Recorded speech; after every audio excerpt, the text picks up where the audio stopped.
Students, ఈరోజు మనకి third చాప్టర్లో ఉన్నటువంటి టాపిక్స్లో ఒకటి అన్ఎంప్లాయ్మెంట్, టైప్స్ ఆఫ్ అన్ఎంప్లాయ్మెంట్ అనే టాపిక్ ఎంత కాజెస్ ఆఫ్ నిరుద్యోగిత అంటే ఏంటి, నిరుద్యోగిత గల కారణాలు. నిరుద్యోగిత అంటే ఏంటి ముందు క్లాసుల్లో మనం చెప్పుకున్నాం. అన్ఎంప్లాయ్మెంట్ అంటే a person is having willing to do any work and he has the ability to do any work, but he is not found any type of work, that is called unemployment. అంటే ఒక వ్యక్తికి పని చేయాలనే శక్తి ఉంది, పని చేసే శక్తి ఉంది, పని చేయాలనే ఆసక్తి ఉంది, అయినప్పటికీ పని దొరకని స్థితిని మనం నిరుద్యోగిత అంటామని మనం ఇంతకుముందు క్లాస్లో చెప్తున్నాం. ఆ నిరుద్యోగితలో ఉన్నటువంటి రకాల గురించి కూడా మనం చెప్పుకున్నాం. రూరల్ ఏరియాస్లో ఏం నిరుద్యోగిత ఉంది, అర్బన్ ఏరియాస్లో ఏం నిరుద్యోగిత. అర్బన్ ఏరియాస్లో ఉంది ఎడ్యుకేటెడ్ అన్ఎంప్లాయ్మెంట్ ఉంది, ఎడ్యుకేటెడ్ అన్ఎంప్లాయ్మెంట్, అలాగే ఇండస్ట్రియల్ అన్ఎంప్లాయ్మెంట్. రూరల్ ఏరియాస్లో సీజనల్ అన్ఎంప్లాయ్మెంట్, అలాగే సీజనల్ అన్ఎంప్లాయ్మెంట్, డిస్గేజ్డ్ అన్ఎంప్లాయ్మెంట్.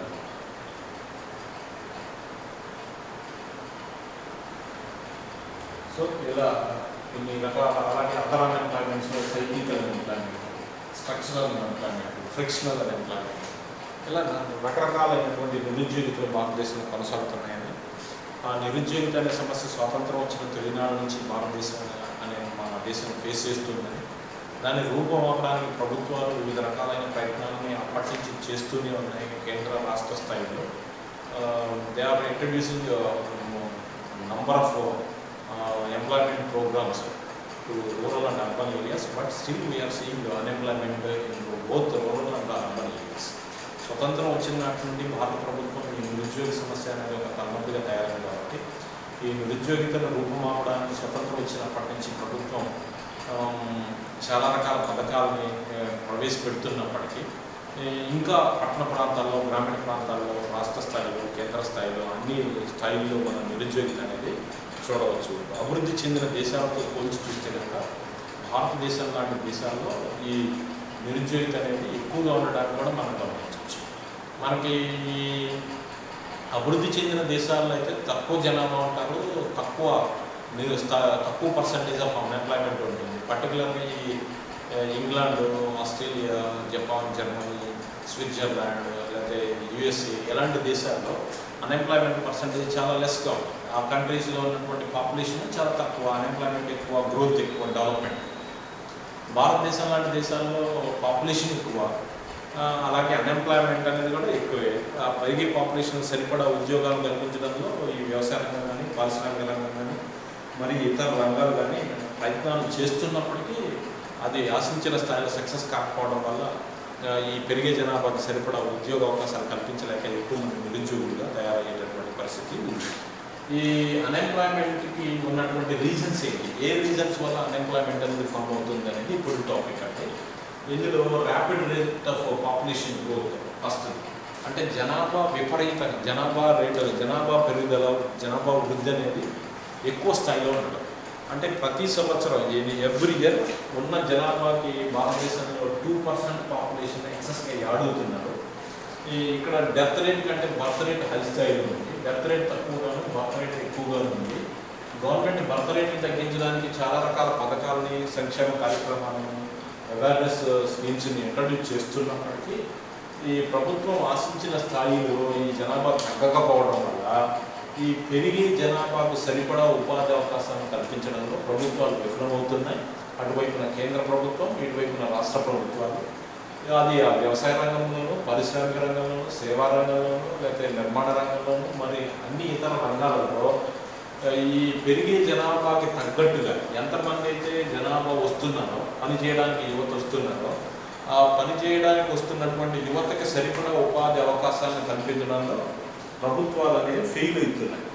ఎందుకని ఫెయిల్ అవుతున్నాయి ఏంటి అనేది మనం ఒకసారి చూస్తే కనుక ఇక్కడ ఇన్వెస్ట్మెంట్, ఇక్కడ పావర్టీ ఉంది, అన్ఎంప్లాయ్మెంట్ ఉంది, ఇన్కమ్ ఇన్ఈక్వాలిటీస్ ఉన్నాయి, అలాగే డిస్క్రిమినేషన్ ఉంది, మేల్ ఫీమేల్ డిస్క్రిమినేషన్ ఉంది, సోషల్ డిస్పారిటీస్ ఉన్నాయి, క్యాస్టిజం, రిలీజియనిజం ఉంది, అలాగే ఇన్కమ్ ఇన్ఈక్వాలిటీస్ ఉన్నాయి. ఇలాంటి రీజన్స్ అన్నింటి వల్ల ఈ ఇన్వెస్ట్మెంట్స్ అనేవి కొద్దిమంది ఎక్కువగా సేవింగ్స్, అంటే మెజారిటీ పాపులేషన్ దగ్గర ఇన్కమ్స్ తక్కువ ఉండటం, సేవింగ్స్ తక్కువ ఉండటం, ఇన్వెస్ట్మెంట్స్ తక్కువ ఉండటం, క్యాపిటల్ తక్కువగా ఉండటం, ఇలాంటి కారణాలన్నిటి వల్ల ఈ అన్ఎంప్లాయ్మెంట్ అనేది ఫామ్ అవుతుంది.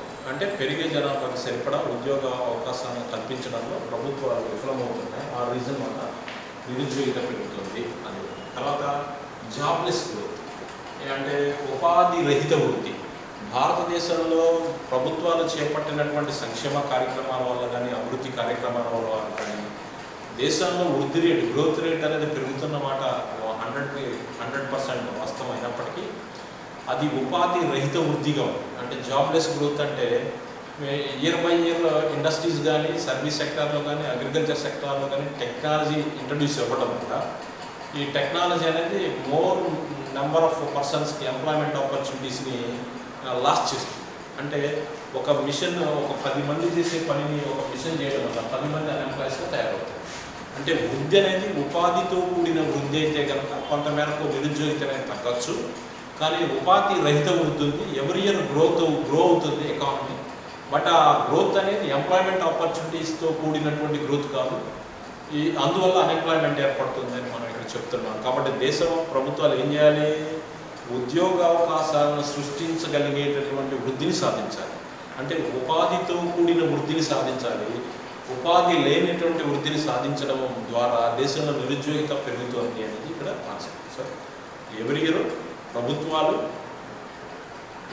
వృద్ధిని సాధిస్తున్నాయి, గ్రోత్ రేట్ అయితే పెరుగుతుంది. National income, per capital income, GNP, GDP, ఎన్ఎన్పీలు, పర్ క్యాపిటల్ ఇన్కమ్స్ అన్నీ పెరుగుతున్నాయి.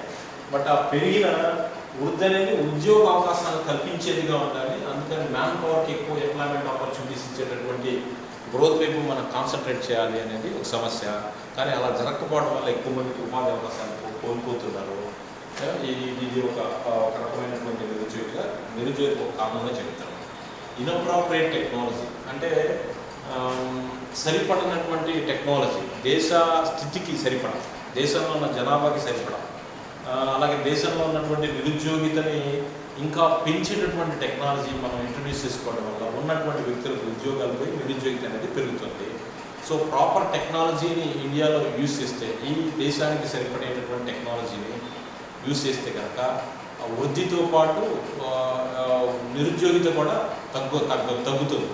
కానీ మన దేశ స్థితిగతికి సరిపడినటువంటి ఇంకా అంతకంటే అడ్వాన్స్డ్గా కానీ టెక్నాలజీని ఇంట్రడ్యూస్ చేయడం వల్ల దేశంలో ఉన్న ఆల్రెడీ నిరుద్యోగిత ఉంది, advanced machineries, techniques, latest equipment, systems introduce చేసుకోవడం వల్ల ఉన్నటువంటి వ్యక్తులకు ఉద్యోగాలు కోల్పోయి మరింత నిరుద్యోగం పెరగడానికి అదొక కారణంగా తయారవుతుంది. సో ఇది కూడా one of the cause of unemployment in India, inappropriate technology.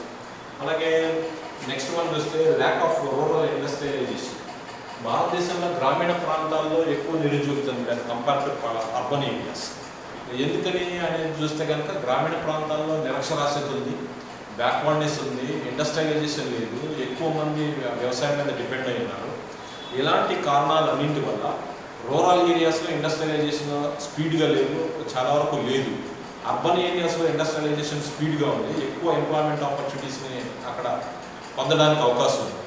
అందుకని గ్రామీణ ప్రాంతాల్లో నిరుద్యోగిత అనేది ఎక్కువ ఉంది. ఎందుకని గ్రామీణ ప్రాంతాల్లో పెట్టుబడులు పెట్టడానికి, పరిశ్రమలు పెట్టడానికి ఎక్కువ మంది ఆసక్తి, సుముఖత చూపకపోవడం. వాళ్ళు ఎందుకు ఆసక్తి, సుముఖత చూపట్లేదంటే వాళ్ళకి ఇండస్ట్రీస్ పెట్టడానికి ఏవైతే రిక్వైర్మెంట్ ఉందో, ఏవైతే అవసరమో, ఇన్ఫ్రాస్ట్రక్చర్ ఏదైతే అవసరమో ఆ ఇన్ఫ్రాస్ట్రక్చర్ ఫెసిలిటీస్ రూరల్ ఏరియాస్లో లేవు. అందుకని అక్కడ ఇన్వెస్ట్మెంట్ చేయడానికి ఎక్కువ మంది వెనకాడుతున్నారు. దాని ద్వారా ఆ ఏరియాలో ఉన్నటువంటి యువత నిరుద్యోగులుగా మిగిలిపోతున్నారు. సో ఇది ఒక రీజన్గా మనం చెప్పచ్చు. ఏది దేశంలో నిరుద్యోగిత ఉండడానికి రూరల్ ఏరియాస్లో ఇండస్ట్రియలైజేషన్ స్పీడ్గా లేకపోవడం, అర్బన్ ఏరియాస్లో స్పీడ్గా ఇండస్ట్రియలైజేషన్ ఉండడం వల్ల రూరల్ ఏరియాస్తో కంపేర్ చేస్తే అర్బన్ ఏరియాస్లో ఎంప్లాయ్మెంట్ ఆపర్చునిటీస్ ఎక్కువ ఉన్నాయి, రూరల్ ఏరియాస్లో అన్ఎంప్లాయ్మెంట్ అనేది ఎక్కువగా ఉంది. అలాగే ఇన్అప్రాప్రియేట్ ఎడ్యుకేషనల్ సిస్టమ్. మన భారతదేశంలో ఉన్నటువంటి విద్యా విధానం దేశంలో ఉన్నటువంటి వ్యక్తులకి, యువతకి ఉపాధి అవకాశాలు, ఏ రకమైనటువంటి స్కిల్స్ని, టెక్నిక్స్ని, ఎడ్యుకేషన్ సిస్టమ్ని మనము స్టూడెంట్స్కి ఇవ్వడం ద్వారా ఉపాధి అవకాశాలను కల్పించవచ్చు.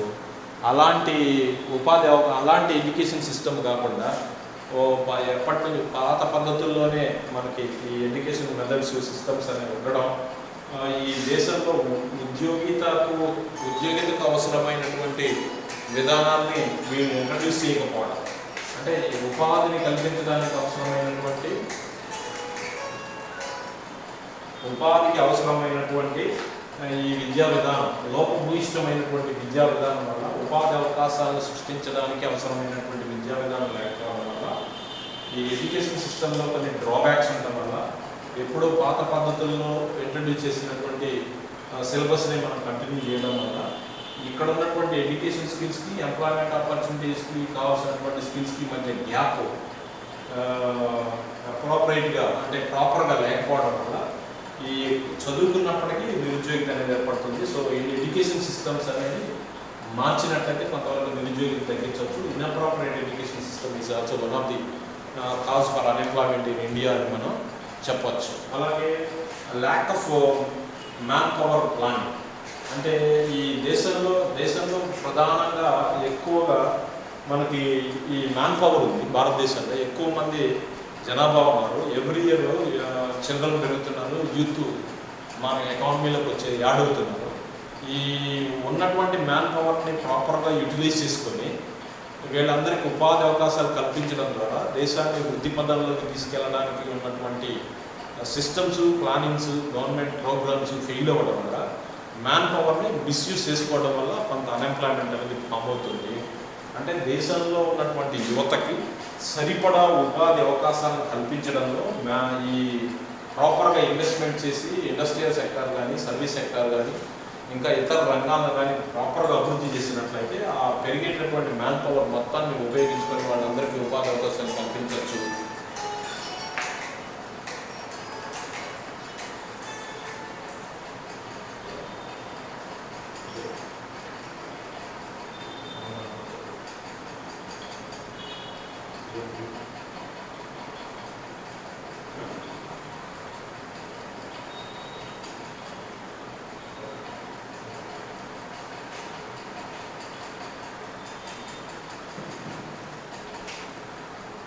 సో ఈ మ్యాన్ పవర్ని మ్యాన్ పవర్ సంబంధించిన ప్లానింగ్ ప్రాపర్గా లేకపోవడం వల్ల కూడా భారతదేశంలో అన్ఎంప్లాయ్మెంట్ అనేది పెరుగుతుంది.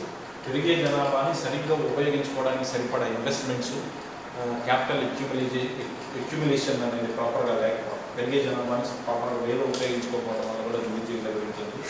ప్రభుత్వాలు అనేవి పెరిగే జనాభాకు ఉపాధి అవకాశాలను కల్పించడంలో ప్రాపర్గా ఎస్టిమేట్ చేయకపోవడం వల్ల, proper investments, proper capital create చేయకపోవడం వల్ల అన్ఎంప్లాయ్మెంట్ అనేది ఫామ్ అవుతుంది. ఇది ఒక రీజన్గా జరుగుతుంది.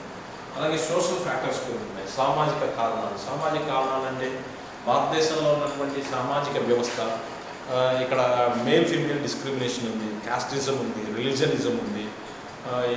ఎంప్లాయ్మెంట్ ఆపర్చునిటీస్ ప్రొవైడ్ చేసే వాళ్ళు ఎవరైతే ఉన్నారో రిచ్ గ్రూప్, వాళ్ళు పూర్ గ్రూప్కి ఎంప్లాయ్మెంట్ ఆపర్చునిటీస్ ఇవ్వకపోవడం, లేకపోతే ఈ ఇల్లిటరసీ ఉంది, ఇన్కమ్ ఇన్ఈక్వాలిటీస్ ఉన్నాయి, రూరల్ అర్బన్ మధ్య డిస్పారిటీస్ ఉన్నాయి, లేకపోతే రూరల్ అర్బన్ మధ్య ఇన్కమ్ ఇన్ఈక్వాలిటీస్ ఉన్నాయి. సో ఇలాంటి రీజన్స్ అన్నింటి వల్ల, సోషల్ డిస్టర్బెన్సెస్ వల్ల, ఓల్డ్ ట్రెండ్స్ వల్ల, లేకపోతే ఇల్లిటరసీ ఎక్కువగా ఉండటం వల్ల, మేల్ ఫీమేల్ డిస్క్రిమినేషన్ ఉండటం వల్ల, ఇలాంటి సో మెనీ రీజన్స్ వల్ల భారతదేశంలో ఈ అన్ఎంప్లాయ్మెంట్ అనేది కొన్ని సామాజిక కారణాల వల్ల కూడా వెనకబడుతుంది. గ్రామీణ ప్రాంతాల్లో పర్టికులర్గా పురాతన పద్ధతులు ఉండడం, చదువుకున్నటువంటి నిరుద్యోగిత, నైపుణ్యం ఉన్నటువంటి యువత అందుబాటులో లేకపోవడం, ప్రాపర్ వేలో అక్కడ డెవలప్మెంట్ లేకపోవడం, ఇన్ఫ్రాస్ట్రక్చర్ ప్రాపర్గా లేకపోవడం, పవర్ కానీ, రోడ్స్ కానీ, వాటర్ కానీ, లేకపోతే స్కిల్డ్ లేబరర్స్ కానీ, ఇలాంటి వాళ్ళందరూ ప్రాపర్గా లేకపోవడం, మేల్ ఫీమేల్ డిస్క్రిమినేషన్ ఉంటాం, లేకపోతే సోషల్ డిస్టర్బెన్సెస్ ఉంటాం, రెవల్యూషన్స్ ఉంటాం. ఇలాంటి సో మెనీ రీజన్స్ వల్ల మన భారతదేశంలో ఈ అన్ఎంప్లాయ్మెంట్ అనేది పెరుగుతుంది, సామాజిక కారణాల వల్ల కూడా. అలాగే ల్యాక్ ఆఫ్ సెల్ఫ్ ఎంప్లాయ్మెంట్, అంటే ఎవరైతే ఉపాధి లేదో వాళ్ళంతటా వాళ్ళు తమంతట తాములో ఉపాధి అవకాశాలను సృష్టించుకోవడంలో భారతదేశంలో ఉన్నటువంటి యువత జనాభా ఫెయిల్ అవుతున్నారు. ఆ రీజన్ వల్ల కూడా ఈ సెల్ఫ్ ఎంప్లాయ్మెంట్ ఆపర్చునిటీస్ని, సెల్ఫ్ ఎంప్లాయ్మెంట్ ప్రోగ్రామ్స్ ప్రభుత్వం ఎంకరేజ్ చేయకపోవడం, సెల్ఫ్ ఎంప్లాయ్మెంట్ గురించి యువత కాన్సన్ట్రేట్ చేయకపోవడం, సెల్ఫ్ ఎంప్లాయ్మెంట్ ఆపర్చునిటీస్ క్రియేట్ చేసుకోవడానికి ఉన్నటువంటి అవకాశాలు, ప్రభుత్వ పథకాలు, అవేర్నెస్ యువతలో లేకపోవడం, ఈ ఉపాధి పొందడంలో ఎవరంతటా వాళ్ళే తమంతట తాము కానీ తమకు కావాల్సిన ఉపాధిని కల్పించుకోవాలనే ఆలోచనకి రాకపోవడం, కన్క్లూజన్కి రాకపోవడం, ఇలాంటి రీజన్స్ అన్నింటి వల్ల కూడా కొంతమేరకు భారతదేశంలో అన్ఎంప్లాయ్మెంట్ పెరుగుతుంది. ఇక్కడ గ్రో అయ్యేటటువంటి ఎంప్లాయ్మెంట్ ఆపర్చునిటీస్ కంటే పెరిగేటటువంటి అన్ఎంప్లాయ్మెంట్ పర్సంటేజ్ ఎక్కువగా ఉండడం వల్ల వాళ్ళిద్దరి మధ్య డిస్టర్బెన్స్ వల్ల కూడా ఈ అన్ఎంప్లాయ్మెంట్ అనేది భారతదేశంలో పెరుగుతుంది. అలాగే decline of cottage industries. Decline of cottage industries అంటే ఈ ఏవైతే ఈ కుటీర పరిశ్రమలు ఉన్నాయో గ్రామీణ ప్రాంతాల్లో చేతి వృత్తులు, కుటీర పరిశ్రమలు, చిన్న లఘు పరిశ్రమలు, ఇవన్నీ గ్రాడ్యువల్గా ఈ స్పీడ్ ఇండస్ట్రియలైజేషన్లో ఇంతకుముందు పాతకాలంలో భారతదేశంలో కుటీర పరిశ్రమలు, చిన్న తరహా పరిశ్రమలు, లఘు పరిశ్రమలు అవి ఉండేవి. ఓ ఇంట్లో కుటీర పరిశ్రమ అంటే ఒక కుటుంబ సభ్యులందరికీ సరిపడా ఉపాధినిచ్చేటటువంటి పనిని వాళ్ళంతటా వాళ్ళ ఇంట్లోనే చేసుకునేవాళ్ళు. ఆ పరిశ్రమలు ఈ లార్జ్ స్కేల్ ఇండస్ట్రీస్, పెద్ద తరహా పరిశ్రమలు వచ్చిన తర్వాత ఆ పరిశ్రమలన్నీ మూతపడినాయి. ఈ అడ్వాన్స్డ్ టెక్నాలజీ ముందు, లేటెస్ట్ మెషినరీస్ ముందు, అడ్వాన్స్డ్ మిషనరీస్ ముందు, అడ్వాన్స్డ్ గూడ్స్ ముందు ఈ కాటేజ్ ఇండస్ట్రీస్లో మ్యానుఫ్యాక్చర్ అయిన గూడ్స్ అనేవి కాంపిటీషన్ని ఫేస్ చేయలేక ఈ కాటేజ్ ఇండస్ట్రీస్ మొత్తం కొలాప్స్ అయినాయి. దాంతో అందులో ఎంగేజ్ అయ్యేటటువంటి ఎవరైతే లేబరర్స్ ఉన్నారో వాళ్ళందరికీ ఉపాధి పోయి చాలా వరకు వీళ్ళంతా నిరుద్యోగులుగా కన్వర్ట్ అయ్యి నిరుద్యోగిత అనేది భారతదేశంలో పెరిగింది అని ఈ కారణం కూడా మనం చెప్తున్నాం. All these are the some of the main reasons for unemployment in India. ఇవే కాకుండా ఇంకా సో మెనీ రీజన్స్ ఉన్నాయి భారతదేశంలో నిరుద్యోగిత అనేది పెరగడానికి. ఈ నిరుద్యోగిత అనేది ఉండడానికి ఇవన్నీ రీజన్స్గా మనం చెప్తున్నాం. ఇంకొకసారి మనం చూస్తే కనుక క్వశ్చన్ ఏంటంటే explain the causes of unemployment in India. భారతదేశంలో అన్ఎంప్లాయ్మెంట్ నిరుద్యోగిత ఉండడానికి గల కారణాలు ఏంటి? ఆ నిరుద్యోగిత ఉండడానికి గల కారణాల్లో మొదటిది rapid rate of population growth. జనాభా భారతదేశంలో విపరీతంగా పెరగడం, జనాభా విపరీతంగా వేగవంతంగా జనాభా రేటు పెరగడం, జనాభా విపరీతంగా పెరగడం వల్ల పెరిగే జనాభాకు సరిపడ ఉపాధి అవకాశాన్ని కల్పించడం ప్రభుత్వాలు, సమాజం విఫలం. అలాగే జాబ్లెస్ గ్రోత్ అంటే వృద్ధి అనేది జరుగుతున్నప్పటికీ ఆ వృద్ధి ఉపాధి రహిత వృద్ధిగా ఉండడం. అంటే ఆ వృద్ధి ఇండస్ట్రియలైజ్డ్ టెక్నికల్ గ్రోత్ అవుతుంది. ఉపాధి రహిత వృద్ధి ఉండటం వల్ల కూడా కొంతమంది తమ ఉపాధి అవకాశాలు పొందలేకపోతున్నారు. వృద్ధి అయితే జరుగుతుంది, ఎకానమీ గ్రో అవుతుంది year by year, but unemployment కూడా దాంతోపాటు ఈక్వల్గా పెరగడం. ఈ అన్ఎంప్లాయ్మెంట్ని రెడ్యూస్ చేస్తూ గ్రో అయ్యేటటువంటి ఎకానమీ వైపు ఇప్పుడున్నటువంటి కంట్రీస్ అలాంటి ఎకానమీ కోసం ప్రయత్నం చేయకపోవడం ఇప్పుడున్న ప్రభుత్వాలు. అలాగే ఇన్అప్రాపరేట్ టెక్నాలజీ, సరిపడినటువంటి సాంకేతిక పరిజ్ఞానం లేకపోవడం. ఎలాంటి టెక్నాలజీ కావాలో అలాంటి టెక్నాలజీ కాకుండా అడ్వాన్స్డ్ టెక్నాలజీస్ ఉంటాయి. అలాగే ల్యాక్ ఆఫ్ రూరల్ ఇండస్ట్రియలైజేషన్. గ్రామీణ ప్రాంతాల్లో పరిశ్రమలు బాగా వేగవంతంగా పెరగకపోవడం. ఈ రీజన్ వల్ల కూడా భారతదేశంలో నిరుద్యోగిత అనేది బాగా పెరుగుతుంది. సరిగ్గా బ్యాక్వర్డ్నెస్ ఇండస్ట్రియలైజేషన్లో రూరల్ ఏరియాస్లో కాన్సన్ట్రేట్ చేయట్లేదు. ఇన్వెస్ట్మెంట్స్ పెట్టేవాళ్ళు గ్రామీణ ప్రాంతాల వైపు మొగ్గు చూపకపోవడం. అలాగే ఇన్అప్రాపరేట్ ఎడ్యుకేషన్ సిస్టమ్. మన ఎడ్యుకేషన్ సిస్టము క్లర్క్స్ని, లోవర్ గ్రేడ్ జాబ్స్ని క్రియేట్ చేసే ఎడ్యుకేషన్ సిస్టమ్గా, పాత పద్ధతుల్లో ఉన్న ఎడ్యుకేషన్ సిస్టమ్గా ఉంది తప్ప ఇప్పుడు ఎకానమీకి, ఇప్పుడు ఆర్థిక వ్యవస్థలో ఎలాంటి నైపుణ్యాలు అయితే వ్యక్తులకి, యువతకి, దేశంలో ప్రజలకు అవసరమో అలాంటి నైపుణ్యాలను కల్పించేటటువంటి ఎడ్యుకేషన్ సిస్టమ్ని డెవలప్ చేయకపోవడం వల్ల కూడా అన్ఎంప్లాయ్మెంట్ అనేది ఫామ్ అవుతుంది. అలాగే lack of man power planning. Man పవర్ని ప్రాపర్గా ఎలా యూటిలైజ్ చేసుకోవాలనే విషయంలో కూడా ప్రభుత్వాలకి, ప్రజలకి, ఇక్కడ పనిచేసేటటువంటి గవర్నమెంట్కి అవగాహన లేకపోవడం వల్ల కూడా ఈ ప్రాబ్లం వస్తుంది.